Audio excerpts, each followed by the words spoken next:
Avatar. Vou arrumar nossa aula, gravar aqui, tá bom? Que aí depois a gente joga lá no YouTube e não tem desculpa nenhuma, né? Os alunos falam, eu não estava acordado na hora da sua aula, eu não podia. Aí eu vou lá e falo, a aula tá gravada, minha filha. Pode assistir a hora que você quiser, tá bom? Né? Então temos aqui a semana 3, tá? A semana 3, ela está dedicada a falar sobre os modelos, né, de trabalho que surgiram aí após a Revolução Industrial, tá? Sempre que a gente fala desse assunto aqui, a gente lembra dos filmes, né? Lá de muito tempo atrás, do Charles Chaplin, né? Charles Chaplin, o cara do bigodinho lá, né? Que ele não falava nada, era tudo encenação, né? E aí tem um filme dele famosíssimo, que vocês já devem ter visto nas disciplinas de Geografia e Sociologia, que é o Tempos Modernos, né? Que mostra o trabalho, né, das pessoas numa fábrica, bem no auge da Revolução Industrial, né? E qual que é o problema desse trabalho? Né, que eles ficavam, tinham cargas horárias muito grandes, né, trabalhavam, por exemplo, de 8 até meia-noite e recebiam pouco, né, e o trabalho deles era muito mecânico. Né? Como assim? O cara ficava lá 16 horas por dia, 12 horas por dia, só apertando porcas. O dia inteiro, só fazendo aquele movimento. Tá? E isso, né, pessoal, isso afeta muito, né? Afeta muito a vivência do indivíduo na sociedade, tá? Então nós vamos estudar os modelos de trabalho aí pós-revolução industrial e nós vamos observar a quantidade de exploração sobre o trabalho, tá? Se você quer ficar rico, Lohri, Luiz Felipe e PP, se você quer ficar rico, entenda, ninguém fica rico trabalhando. Você fica rico explorando dos outros. Seja explorar trabalho ou seja explorar capital. Né? Então, quando a gente fala sobre explorar trabalho, temos aí as grandes empresas, né, os grandes produtores que exploram trabalho. E quando nós falamos de explorar capital, temos os bancos. Tá? Banco hoje é a instituição que mais explora dinheiro das pessoas. Tá? Quando você vai ver lá, por exemplo, La Casa de Papel, né, o assalto à Casa da Moeda Espanhola, você vai perceber que o professor, juntamente com as pessoas que estavam o acompanhando, eles tinham uma ideologia de roubar os bancos não simplesmente para ter dinheiro, mas roubar os bancos para pegar de volta o que os bancos exploram das pessoas. Tá? Por isso que eles cantam aquela música, né, na série Bella Ciao. Bella Ciao, Bella Ciao, Bella Ciao, Ciao, Ciao. Essa música, pessoal, ela surgiu durante a resistência, tá, italiana contra o governo do Mussolini, tá? Os fascistas. Tá? Então, a equipe dos italianos, né, os italianos que resistiam ao governo totalitário do Mussolini e iam para a guerra, eles cantavam essa música. Tá? E essa música, se você perceber na letra dela, é que eles estão resistindo, né? Eles são a resistência e eles vão morrer pela liberdade. Né? Morrer pela liberdade. Né? Tá certo? Então, se você tem curiosidade, veja a letra dessa música, que você vai ver que ela faz parte da resistência italiana ao fascismo. E o que é o professor no La Casa de Papel? Ele é a resistência ao sistema explorador dos bancos. Tá certo? Muito bom. Muito bom, muito bom, muito bom mesmo. Tá? Então vamos à leitura. Né? Lohri, como você está hoje? Você está bem? Estou bem, você? Uai, eu estou bem, Lohri. Eu estou ficando triste Por porque quê? os pets estão acabando. Né? Vai só até o pet 7? Só até o pet 7. O Né? 8 não tem não, né? O 8 não tem, mas assim, é o patch final, né? O que é o patch final? Vai ser um provão que vocês vão fazer né, e mandar para os professores. Então o PET final não tem aula sobre ele, só tem aplicação e correção, né? Então assim, cara, eu vou sentir muita falta aqui, ó, você, o Luiz Felipe. O PP tá começando hoje na aula, né? Mas senti falta aí de geral. Então vamos lá, Lori. A nossa aula hoje fala sobre essa padronização dos meios de produção do século XX, né? Habilidades que vocês vão desenvolver. Identificar as características dos modelos de produção Toyotismo, Fordismo e Taylorismo, tá? Lembrando, né, pessoal, que aqui eles colocaram na ordem inversa, tá? A gente tem o Taylor como o pai da administração científica. Depois nós temos o Ford, que é o mesmo Ford aí, PP das caminhonetes, né, da Ford Ranger, né? O mesmo Ford que criou, né, a montadora da Ford, que colocou em prática a administração científica do Taylor. E nós temos depois o Toyotismo, né, que foi um modelo aí que surgiu após a crise de 29, tá, nos Estados Unidos, porque o Ford ele produziu carro em grande escala, né? Um carro a cada 56 segundos. Só que se uma fábrica produz muito carro e não tem ninguém que compra, ela quebra, né? Não adianta produzir se você não tem demanda. Aí surgiu o modelo toyotista, que produz conforme a demanda, tá? Não precisa produzir muito, precisa produzir conforme a demanda, tá? E aí a gente vai ver as implicações do trabalhador nesses três modelos aqui, tá certo? Então essa aula pode se relacionar com história, geografia e português. E se você é um aluno nerd, com certeza você já viu o assunto dessa aula na disciplina de geografia, tá? Se você teve professores que realmente se preocupavam com o conteúdo, com certeza você já ouviu falar disso aqui, tá bom? Lori, pode começar para nós, por gentileza. Racionalização do trabalho, uma nova forma de organização. Nesta semana vamos falar a respeito da racionalização do trabalho. Conheceremos um pouco sobre o Taylorismo, Fordismo e Toyotismo.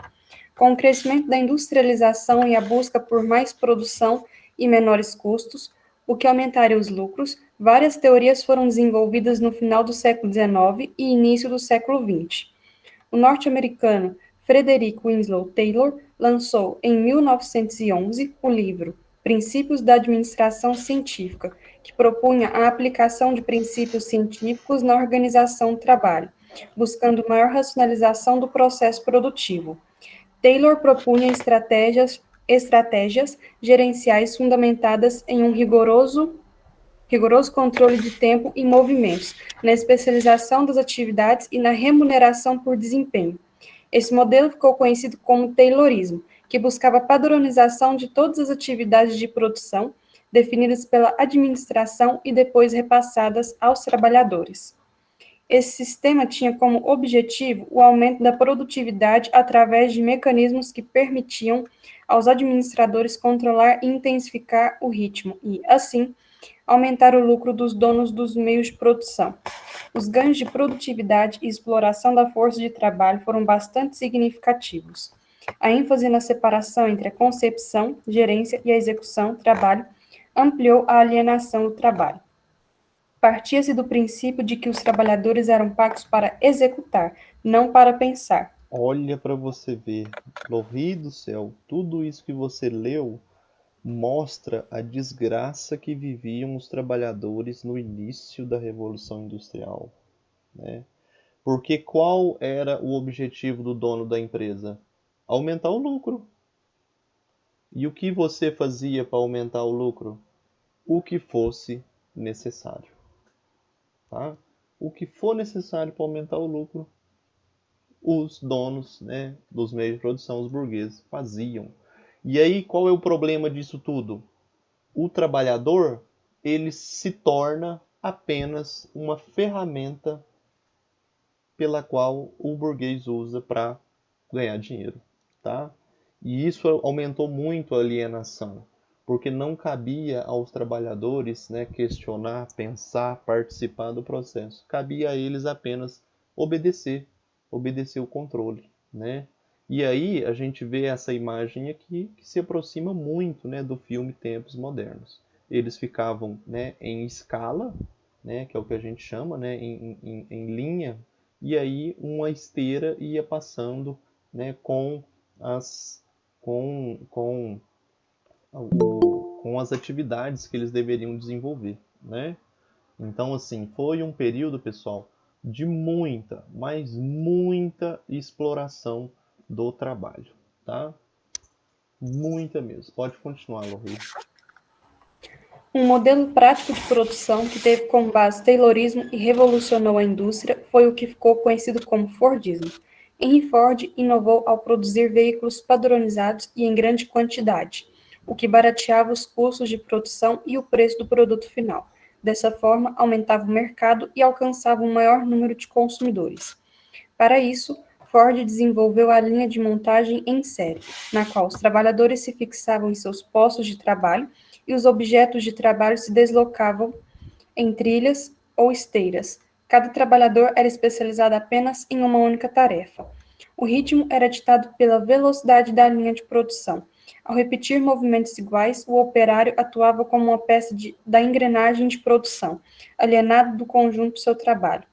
A época em que foi implementado, o modelo de produção de Ford estabeleceu carga horária de 8 horas, salário de $5 ao dia, o que na prática significava renda e tempo de lazer suficiente para o trabalhador suprir suas necessidades básicas e até adquirir um dos automóveis produzidos pela empresa.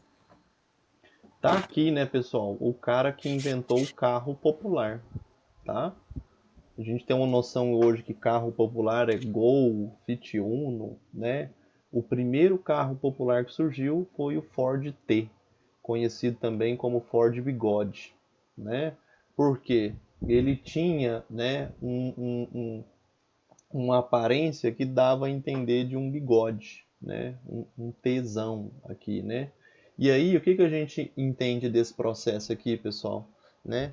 O Ford, ele quis produzir carros baratos e rápidos, de forma que com o trabalho dos operários, eles conseguiam comprar o próprio carro que eles faziam, tá?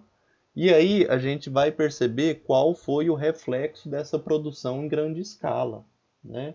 Porque se chegar ao ponto que todo mundo tem o carro, não é necessário mais fazer, porque todo mundo já tem, ninguém vai querer comprar, né? Então vamos continuar aqui para a gente ver os problemas que isso deu. Pode continuar, Lohri. Nos anos 1970 e 1980, o capitalismo entrou em uma grande crise, o que exigiu que a indústria tivesse que se orientar para atender a um mercado consumidor mais segmentado, que passou a exigir maior oferta, melhor quantidade e menor preço. Como o modelo fordista foi feito para produzir um grande volume e de forma padronizada, começou a receber críticas pela falta de possibilidade de flexibilização. Nesse contexto, surgiu um novo sistema de organização do trabalho, chamado de Toyotismo, desenvolvido pelo engenheiro Taiichi Ohno, da Toyota Company. Esse modelo foi utilizado pela Toyota desde a década de 1950, mas só 20 anos depois se tornou o paradigma ao sistema industrial mundial. Suas principais características foram flexibilidade na produção, organização da produção e entrega no momento e em quantidades exatas, importância da qualidade dos produtos, menor custo de produção, com a redução de estoques e número reduzido de trabalhadores. O Toyotismo promoveu a mudança do sistema de produção estático para os flexíveis. O Toyotismo pôde dar conta de pequenos pedidos com exclusividade pela demanda do comprador. Atualmente, é possível identificar esse modo de produção nas empresas que vendem produtos personalizados, que só são produzidos após as especificações do cliente serem definidas pelo consumidor. Outra inovação do Toyotismo foi o sistema Just-in-Time, que se baseia na coordenação minuciosa de entrega de matéria-prima para a produção, ou seja, um sistema de terceirização pelo qual não é preciso estocar produtos. Esse modo permite que a empresa venda o produto antes de adquirir as matérias-primas que serão utilizadas para fabricá-lo. Ótimo. Esse modelo, né, pessoal, ele é mais inteligente, porque você produz só o que você sabe que vai vender, né? E aqui, pessoal, o texto ele não deixou claro, né? Mas eu quero mostrar para vocês. Se lá no Fordismo nós tínhamos o cara que realizava a mesma tarefa o dia todo, né, de forma extremamente mecânica, no Toyotismo nós temos algo mais flexível, tá? O que que isso significa? A sua função não é mais a sua função não é mais somente apertar porcas. Não é simplesmente colocar essa peça no carro. No Toyotismo, você realiza várias funções dentro da empresa, tá? Por isso que eu fiz questão de destacar essa parte. Número reduzido de trabalhadores. Por quê? Agora eu não preciso de muitos trabalhadores que fazem várias funções. Eu preciso de poucos trabalhadores que tenham várias funções, cada um. Entendeu? E aí, pessoal, chega um ponto no toyotismo que a gente sempre discute, tá? Quando a gente fala sobre sociologia, aquele cara que tem várias funções dentro da empresa e ele é explorado por conta disso, tá? É aquele cara, né, que ele não dá conta nem de se movimentar de tanta atividade que ele tem para fazer. O toyotismo ele trouxe isso, né, para os funcionários, tá?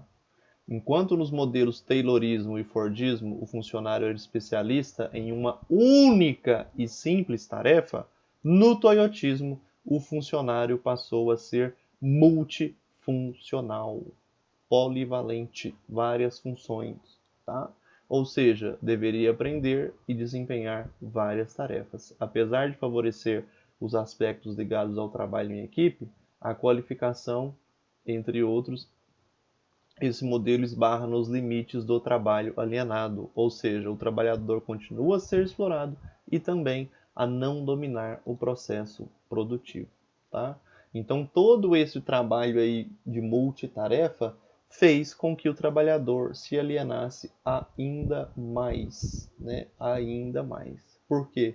Ele gerenciava todo o processo produtivo, fazendo várias funções, mas mesmo assim ele não participava de nada, né, dos lucros. Ele não tinha consciência de que era ele que realizava todo o papel, né, dentro da empresa, tá? E aqui, ó, indicação para ver é o filme Tempos Modernos, né? Muito famoso aí do Charles Chaplin, né? É um filme aí que deixa muito esclarecido, né? O que a gente está falando aqui desse assunto. Certinho? Esse patch aqui, pessoal, da semana 3, ele veio assim muito reduzido, né? Ele trata das coisas assim bem objetivamente e traz apenas questões de marcar, tá? Traz apenas questões de marcar, tá bom? O que eu queria deixar claro para vocês aqui, pessoal, para não fazer uma aula aqui muito rápida, né, é que esse sistema toyotista, né, que surgiu aí depois dos anos 50, né, ele surgiu, ele surgiu especificamente, é, ele surgiu especificamente após a Segunda Guerra Mundial, né? Então, se a gente vivenciou um período em que os países começaram a enfrentar crises financeiras muito grandes e que os sistemas totalitários como fascismo, nazismo, né, surgiram como formas fracassadas de solucionar essas crises, né, depois da Segunda Guerra Mundial as pessoas colocaram na cabeça, né, é preciso produzir, mas produzir de acordo com a demanda, tá? Porque o que aconteceu, né, na, na crise de 29, né, nos Estados Unidos, né, a primeira grande crise dos Estados Unidos, né, no capitalismo? Se as fábricas não têm para quem produzir, porque ninguém quer comprar, as fábricas mandam todo mundo embora. E aí surge o desemprego. Aí surge a falta de renda para as pessoas, né? E aí surge um sistema de crises, tá, pessoal? Quem estuda economia percebe que as crises, elas são sempre cíclicas, tá? O que significa crises cíclicas? Há momentos na história em que as pessoas produzem em grande quantidade, a gente fica rico, todo mundo tem renda, e chega momentos em que o excesso da produção ele não escoa para lado nenhum. E aí as empresas começam a demitir e as pessoas ficam sem renda. Vamos pegar um exemplo aqui do Brasil. Brasil de 2002 até mais ou menos 2010, o Brasil viveu um auge da economia, tá? O Brasil ele saltou, né, várias posições no ranking da economia, né? Hoje o Brasil possui uma economia gigantesca, porque o Brasil é grande. Mas aí de 2010 para frente, ele começou a vivenciar as crises. Foram as mesmas crises que fizeram o governo Dilma cair, foram as mesmas crises que fizeram o Bolsonaro surgir como possível solução, né? Então a gente percebe que crises econômicas elas são cíclicas, tá? Elas acontecem, depois melhora, depois volta de novo, né? É um ciclo, tá certo? Vamos ver aqui o comentário da Lohri, que são sempre comentários muito pertinentes, tá? Outra característica do toyotismo é uma maior preocupação com a qualidade. Ford não tinha essa preocupação. O objetivo era apenas produzir muito para ter um lucro maior, né? E aí, Lohri, a gente percebe também uma característica da época é que o Ford ele surgiu numa época que não tinha muito carro, né? Então, qual era a qualidade da época? A qualidade era ter um carro e não andar de a pé. A partir do momento que todo mundo tinha carro, as pessoas passaram a ser mais exigentes, né? Então nós queremos algo com mais qualidade, né? E até hoje, né, Lohri? Essa comparação que você fez, ela é notória até hoje. Carros populares não têm a mesma qualidade do que carros, por exemplo, como os da Toyota, né? Hoje, se você tem um carro da Toyota, você sabe que é algo de qualidade que tem pouca manutenção, né? Pouquíssima manutenção. Tá certo? Eu queria mostrar uma imagem para vocês aqui. Será que eu dou conta de achar essa imagem? Eu vou tentar achá-la. Eu tenho aqui algumas coisas.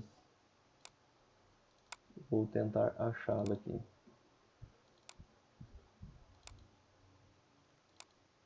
Isto! Deixa eu ver aqui se eu acho, cara. Ó. Esse vídeo aqui eu não sei se eu vou dar conta de passar ele, cara. Não dá pra ver mesmo não. Eu tenho um...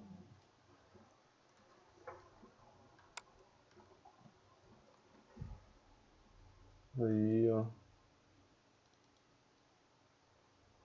Essa aqui é uma imagem, né, que ela tenta retratar um pouquinho do que é o toyotismo, né? Tá vendo um cara aqui que tem 6 mãos, cada mão tem algum tipo de objeto? Porque no toyotismo você tem que ser um pouco multifuncional, né? Você tem que ser um pouco bombril, fazer várias tarefas ao mesmo tempo, né? Agora eu tinha outra aqui, cara, eu queria achar esse negócio aqui, cara. Ai, que saco. Eu dei aula aqui desse negócio aqui há muito tempo. E agora eu não sei como é que funciona. Deixa eu ver se dou conta de produzir o vídeo.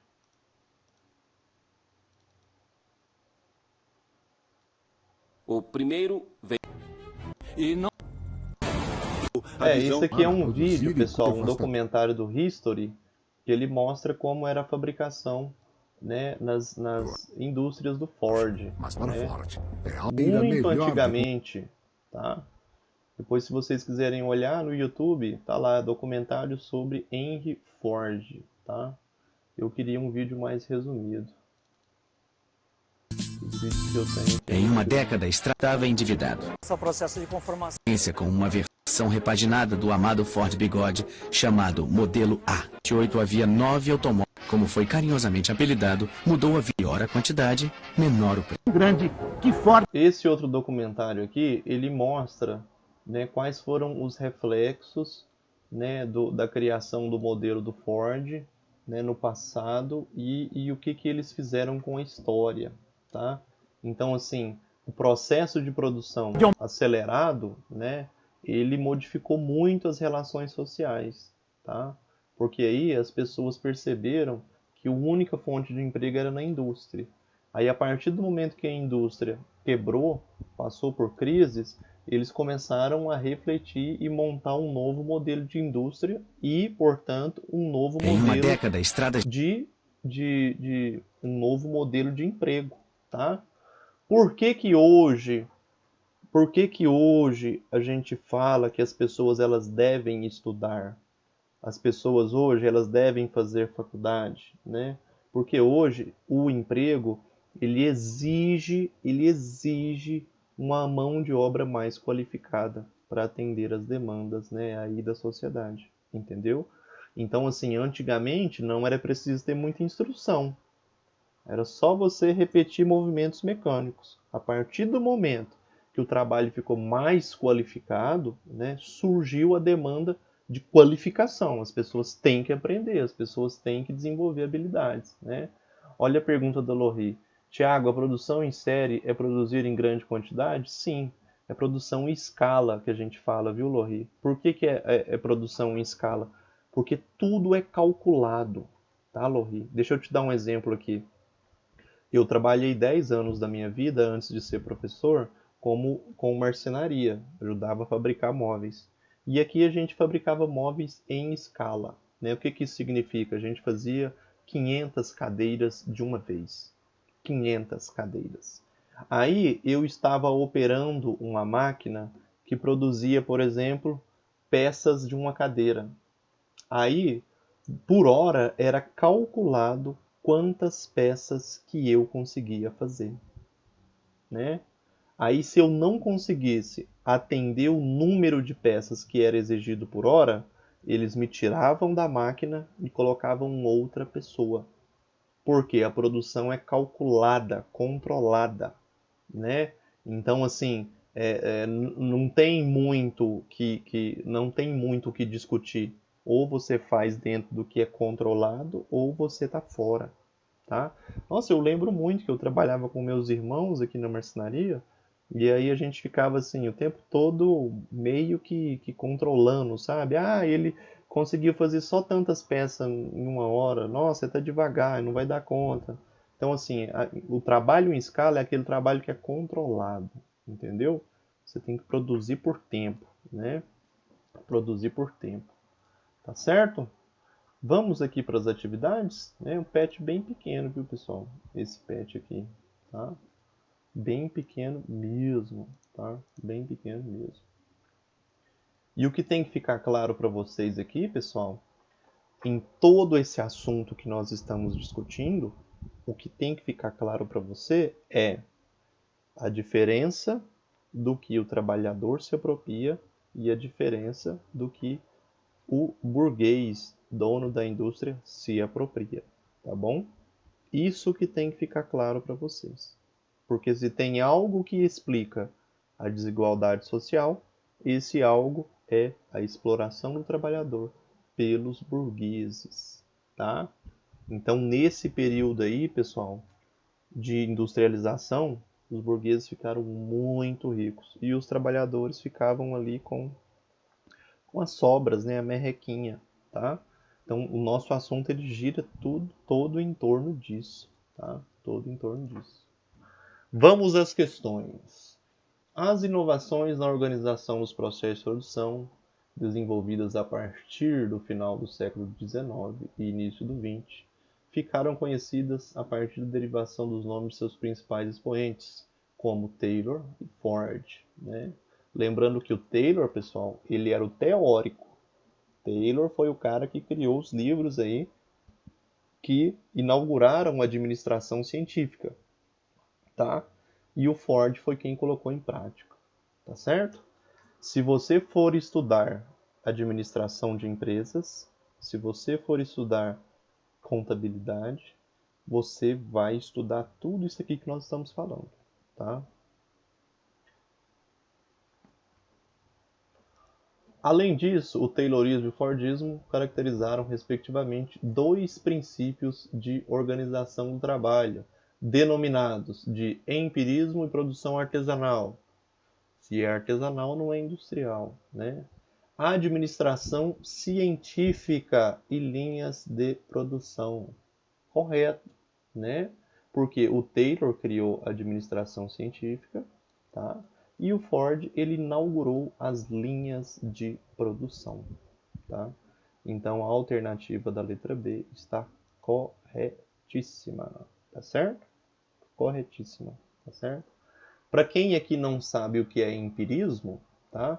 Empirismo, pessoal, é uma linha, uma corrente filosófica que acredita que as pessoas adquirem conhecimento pela experiência, tá? Pela experiência, pelas sensações que você obtém da experiência. E não tem nada a ver com o assunto que a gente está falando, tá? Nada a ver. Certinho? Letra B, isso mesmo, morri. Ô Luiz, você tá caladão aí hoje, cara? A aula tá chata, né, cara? A aula tá muito chata. A aula veio fechado, né, cara? Linha de produção, né? Ao adotar a linha de montagem, Ford pretendia baratear a produção dos automóveis, né? Se é mais barato, as pessoas compram, para que se tornasse uma mercadoria comum a ponto de um operário de sua empresa poder comprar um, né?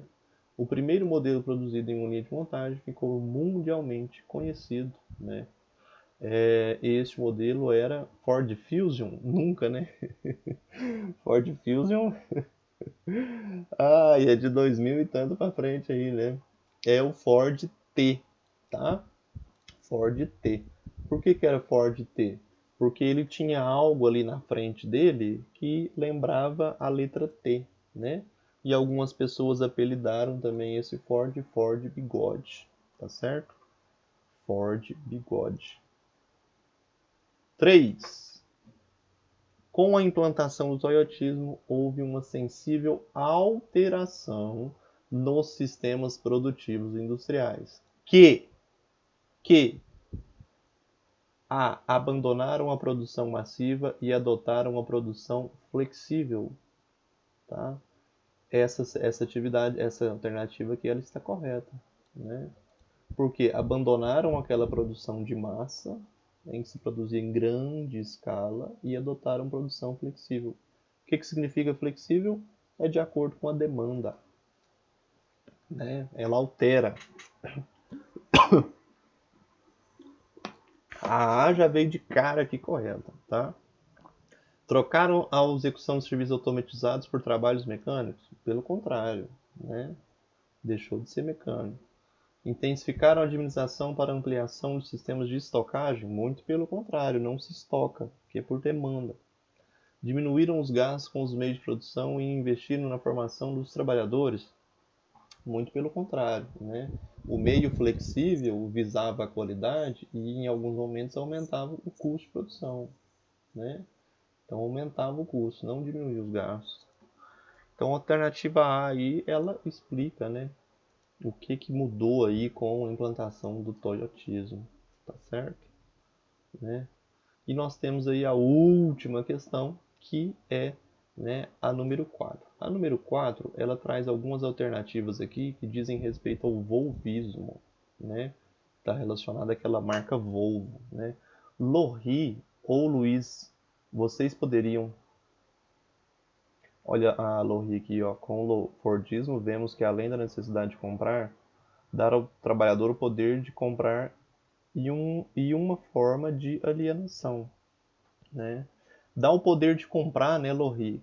Mas assim, o trabalhador se torna ainda mais alienado porque ele não consegue enxergar que ele está comprando o que ele mesmo produz, né? Então, se você produz algo, fica muito contraditório você ter que pagar pelo que você faz, né? Então, nisso aumenta a alienação, tá? Se a gente fosse traduzir para os tempos atuais aqui, de hoje, né, é muito estranho você ter que trabalhar simplesmente para comprar, né? Você fica alienado a essa lógica de que para viver é preciso que você consuma, né? Essa ideia de que consumir é legal. E o que que você faz para consumir? Você trabalha, né? Então você dobra a alienação, tá? Lori e Luiz Felipe, vocês poderiam, por gentileza, me falar o que vocês conhecem por volvismo? Volvismo, eu lembro do Luiz comentar isso aqui em aulas passadas. Eu lembro, tá na minha cabeça aqui, ó. Luiz Felipe e Lori, vocês podem me falar o que vocês já ouviram por volvismo? PP também. PP, você já ouviu falar da palavra volvismo? O volvismo? Não, eu não, mas assim, na hora que fala de volvismo, eu lembro do Volvo lá, mas volvismo mesmo. Das carretas, né? Dos carros da Volvo lá, né? É, carreta. Pode crer, eu também tenho essa mesma percepção aí de você. Luiz Felipe e Lori. Olha o que a Lori colocou. Conheço pouco do volvismo. É um modelo muito pouco comentado nas escolas. Realmente, Lori, geralmente as pessoas comentam mais dos três ali, né? Taylor, Ford e Toyota, tá? O Luiz falou um pouco sobre volvismo nas últimas aulas aí. Você pode comentar para nós, ô Luiz? Eu tô achando, cara, viu, Luiz? Então, do que eu lembro, eu sei que o volvismo ele mistura a mão de obra manual com a mão de obra das máquinas. Tem uma maior preocupação das empresas com a saúde dos funcionários e eles precisam conhecer todo o processo de produção. Moral da história, né, Luiz? O volvismo é o modelo de produção industrial que mais se preocupa com o trabalhador, né? Então, por que que ele se preocupa com o trabalhador? Porque o trabalhador, ele não é somente uma peça que está inserida, né, na organização da fábrica. No volvismo, o trabalhador, ele atua como se fosse alguém que tem consciência do pleno processo de produção, tá? Então, tem uma parte que é automatizada, que são os robôs? Tem, mas existe a parte que organiza o trabalho desses robôs, né? E está ali inserido dentro do processo, tá? Então, o volvismo, ele foi um modelo de produção que buscou ser mais sensível com os trabalhadores, né? E aí não deixando de se preocupar com a qualidade e nem deixando de se preocupar também com a produção, tá? 4. A 4 vem para você completar, né, os tracinhos aqui, ó. Deixa eu ver aqui, ó. Lori, esse cuidado que o Volvo tem com os trabalhadores tem a ver com a questão cultural, já que a Volvo é da Suécia? Com certeza, né, Lori? Eu acho que cada tipo de produção está associado, né, à cultura que está inserido, né? Então, como nós estamos falando aí de um país desenvolvido, de um país que entendeu que as questões sociais elas têm tanta importância quanto as questões econômicas, né? Então, esse país ele procurou gerar um certo equilíbrio, né? Muito pertinente o seu comentário, viu, Lori? Mais uma vez, me tornei fã seu, assim como sou do Luiz Felipe e do meu amigo PP. Então aqui tem as lacunas que a gente tem que completar de acordo com as palavras que estão à disposição aqui, ó. Então vamos lá.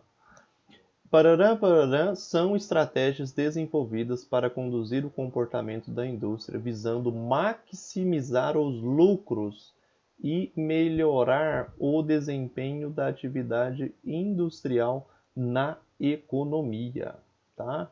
Então, nós temos que encaixar qual dessas 5 primeiras palavras mais se encaixam nessa caracterização aqui, ó. São estratégias desenvolvidas para conduzir o comportamento da indústria. Comportamento da indústria, visando maximizar os lucros e melhorar o desempenho. eu acredito que a palavra modos de produção, né? Modos de produção seja que mais se encaixa com isso aqui, né? Vamos continuar. O tarará, tarará, consolidou-se no Japão após a Segunda Guerra Mundial. Olha o que a gente comentou antes. O toyotismo, ele ganhou força após a Segunda Guerra Mundial, né? E difundiu-se em todo mundo, né? Então, o toyotismo é a palavra que mais se encaixa, né, nessa definição. Difundiu-se em todo mundo, tendo como papel a substituição do o modelo que levou os países a crises, né, o Fordismo, em substituição ao Fordismo, e a realização do trabalho compulsório e repetitivo pela adequação da produção conforme a demanda e a flexibilização das funções do trabalhador, né? A alternativa que possui as expressões que completam a lacuna do texto é modo de produção, toyotismo e Fordismo, tá certo? Pessoal, é muito interessante, né? É muito... Olha a Lohri aqui, ó. Apesar dos países escandinavos darem importância às questões sociais, eles são países considerados capitalistas? Sim, tá? E aí, se você olhar, Lohri, o tipo de capitalismo que eles aplicam é o capitalismo socialista. Como assim, capitalista socialista? Tem como isso? Não são questões antagônicas, né? Muito pelo contrário.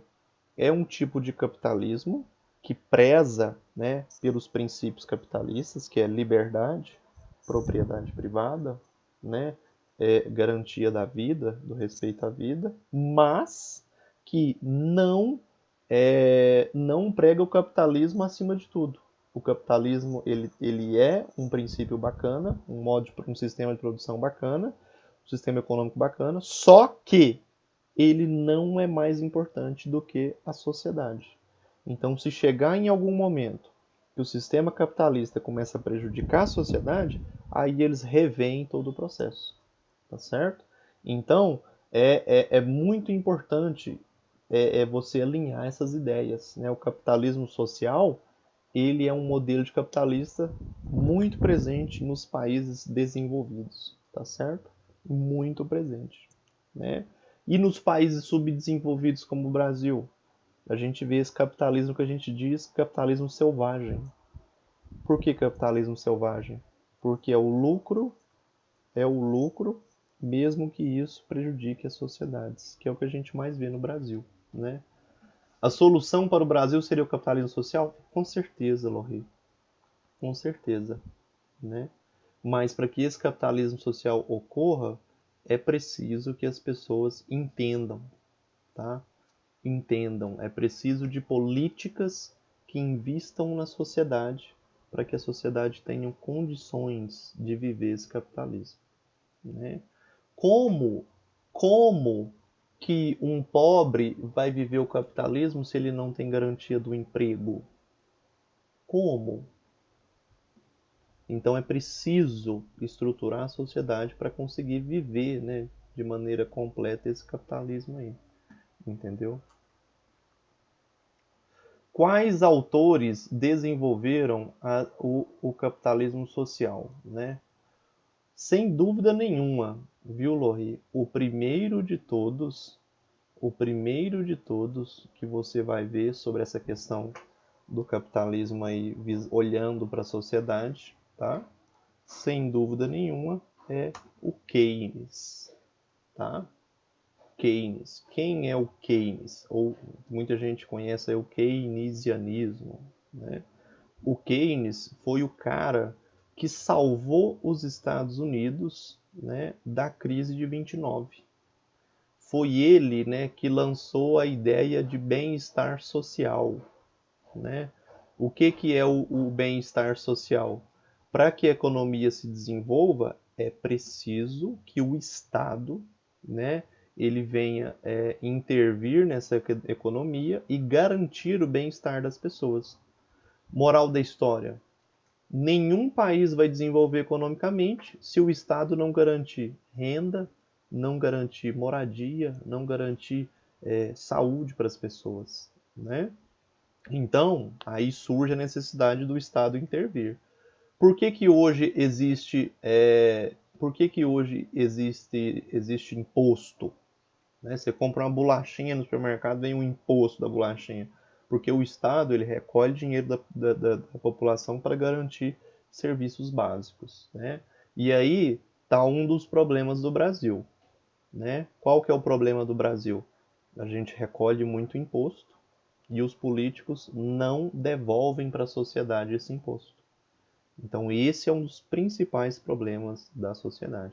O Brasil, ele vive uma burguesia que explora o trabalhador diferente.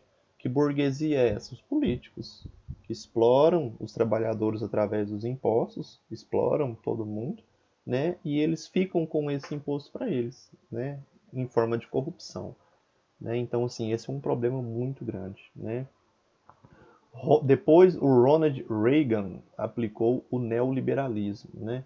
O neoliberalismo, viu, Lohri, é uma forma de liberalismo diferente, né? Em que o governo ele começa a terceirizar, né? Terceirizar as atividades econômicas que ele tem responsabilidade, tá?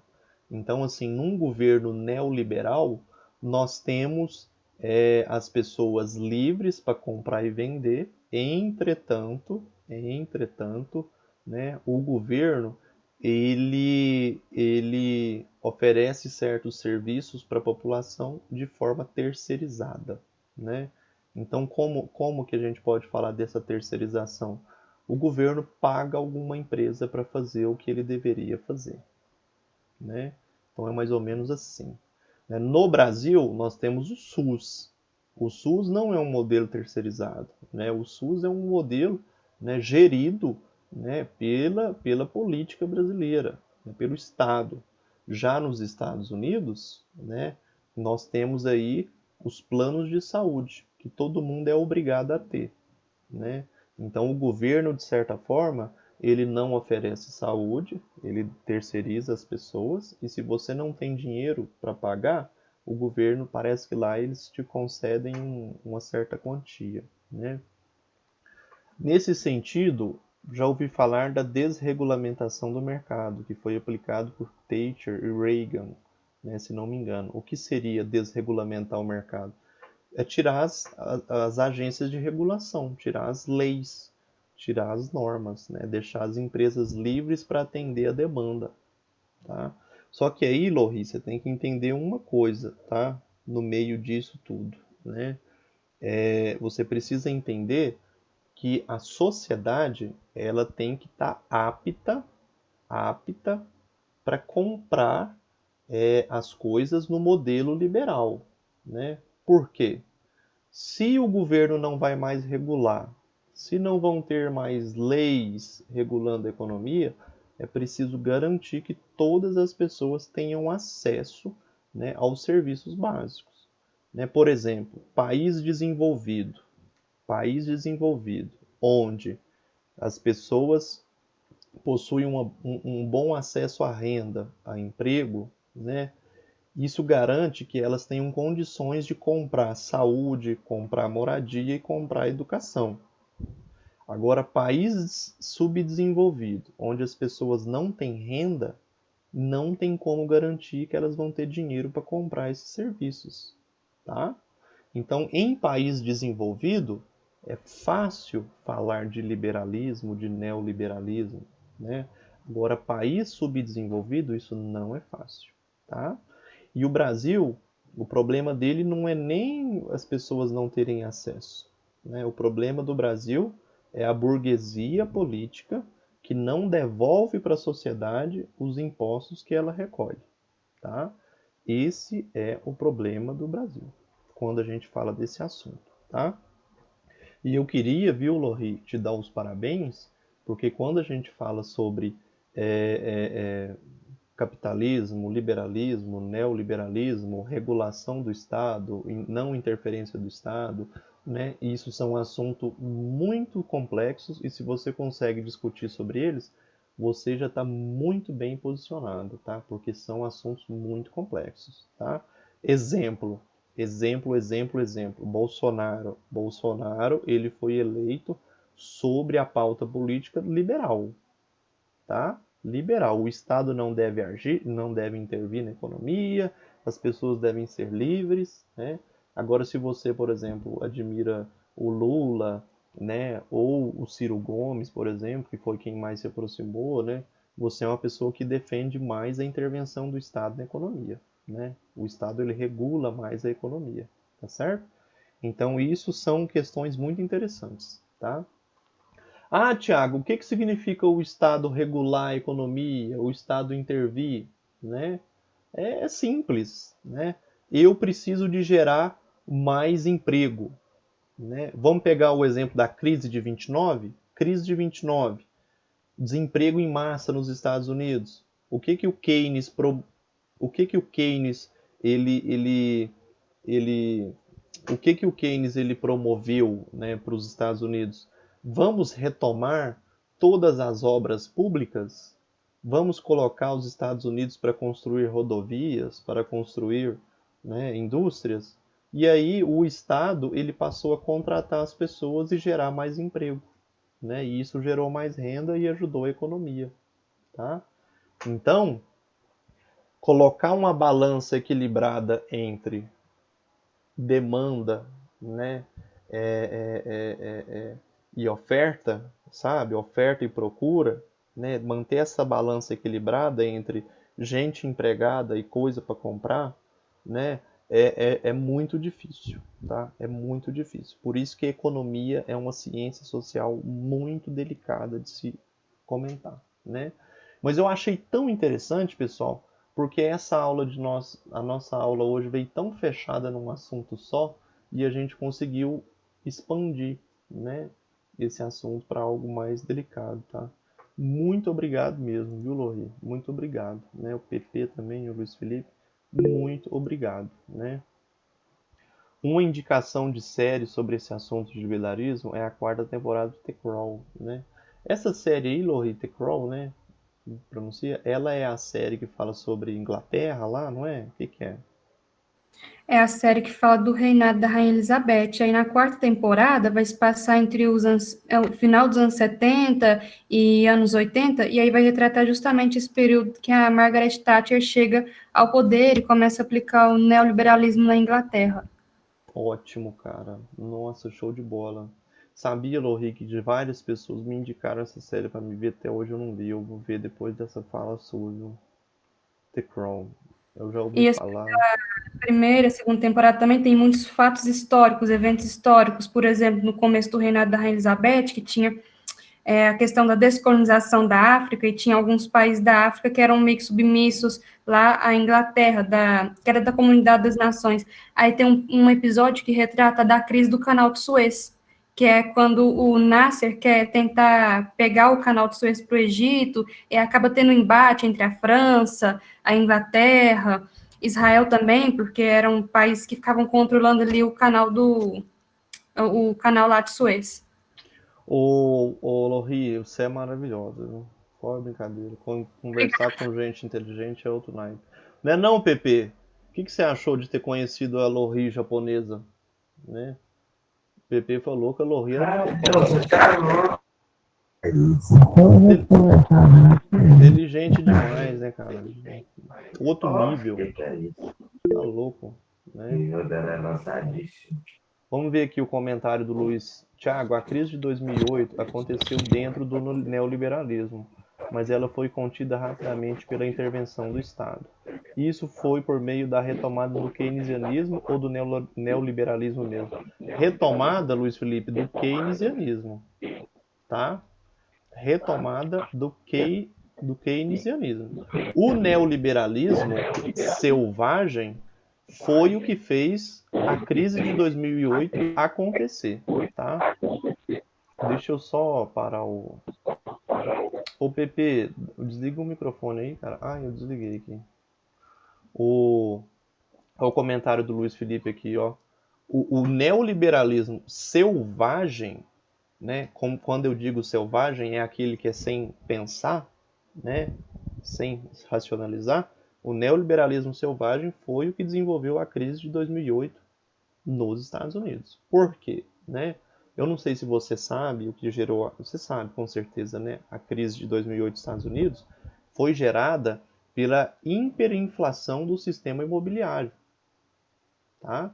As pessoas construíram demais casas para vender, todo mundo financiava a casa porque estava algo muito acessível e chegou ao ponto em que ninguém mais queria casa, ninguém mais queria casa para comprar e tinha muita gente querendo vender. E essas pessoas que queriam vender, elas estavam cheias de dívidas, porque compraram casas financiadas, né? Então, se um dos papéis do Estado é garantir moradia, né, os países neoliberais terceirizam isso. Eles dão condições para que as empresas surjam, construam casas e vendam para as pessoas. E aí chegou o momento que a gente tinha uma grande oferta de casas e tinha uma procura, uma demanda muito pequena, tá? Então o que salvou os Estados Unidos da crise de 2008 e levou tempo para salvar, né, foi a intervenção do Estado, né? Como que o Estado fez? Ele procurou, né, dar condições para que as pessoas quitassem essas dívidas, né? E por aí vai. Se você quer ver um filme maravilhoso sobre este assunto, se você quiser entender a crise de 2008, eu vou te recomendar um filme que está no Netflix, que é maravilhoso, tá? Maravilhoso. Eu acho que é a aposta final, um negócio assim. Deixa eu ver, né? Para onde que o Netflix vai? Aqui, Lori, a série que você me falou, né? The Crown, né? É esse filme aqui, pessoal. A Grande Aposta, tá? Se você quer entender a crise de 2008, tá? Você vai ver esse filme, tá? A Grande Aposta. The default rates are already up from tá? 1 to 4%, O fellas. que esse filme And if they traz de rise to informação? 8%, and they Um will, grupo de a lot of oportunistas these triple faz Bs are going to zero fortuna too. ao prever And a that, crise you're too econômica dos close, Estados Unidos e acabar is an e opportunity. apostar contra os Okay, bancos. you're saying tá? that at 8% the Por bonds fail favor, and we are already veja at esse filme. 4%? That's A right. If they go Grande to Aposta. 8, it's O Armageddon. cara preveu, o cara entendia muito de economia, preveu a crise e ele apostou nela e ganhou muito dinheiro com a crise dos outros. Tá? Lohri, e Mad Men, já assistiu? Foi a série que te indiquei naquele dia. Não assisti, Lohri. Tem no Netflix, cara? Não assisti. Tem, ela tá disponível na Netflix, na Amazon. Deixa eu ver aqui, cara. Qual que é essa aqui? Mad Men. Ah, tá aqui, ó. Steven Maiden History. Não, não é essa. Não é não? Mad Men.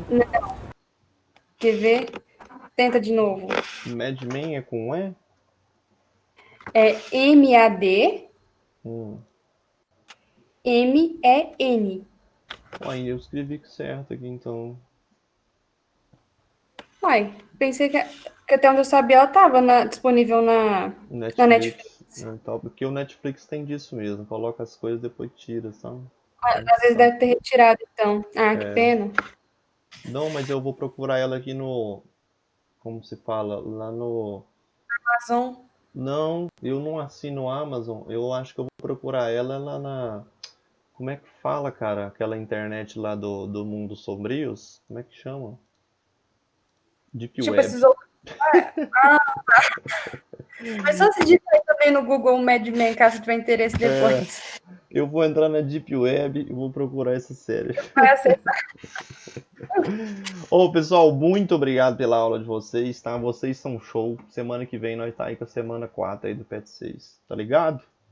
Obrigado, Lohri, você é demais. Luiz Felipe também, você é demais. E o PP também é o cara, viu? Tamo junto aí. Falou.